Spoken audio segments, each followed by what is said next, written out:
Aravalli police દ્વારા શરાબની બંધીને લઈને ડામવા માટે કમર કસવામાં આવી છે। બાયડની બોરટીવા દૂધ મંડળી પાસે આવેલા કરિયાણાની દુકાન પાછળના ભાગે ગોડાઉન પોલીસે દરોડા પાડ્યા હતા, જ્યાં દૂધ મંડળી લખેલી તિજોરીમાંથી 56,000નો વિદેશી દારૂનો જથ્થો મળતા ચકચાર મચી જવા પામી છે। તો મંડળીનો સેક્રેટરી ફરાર થતા પોલીસે તેની સામે ગુનો નોંધી કાર્યવાહી હાથ ધરી છે।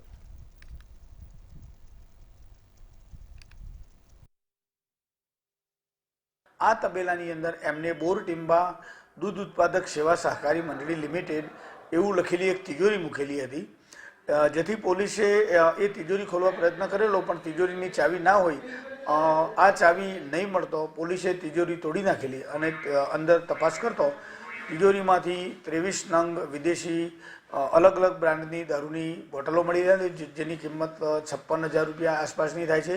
જેના આધારે આ શનાભાઈ નાનાભાઈ પરમાર ઉપર બાયડ પોલીસ સ્ટેશનની અંદર પ્રોહિબિશનનો ગુનો દાખલ કરવામાં આવેલ છે।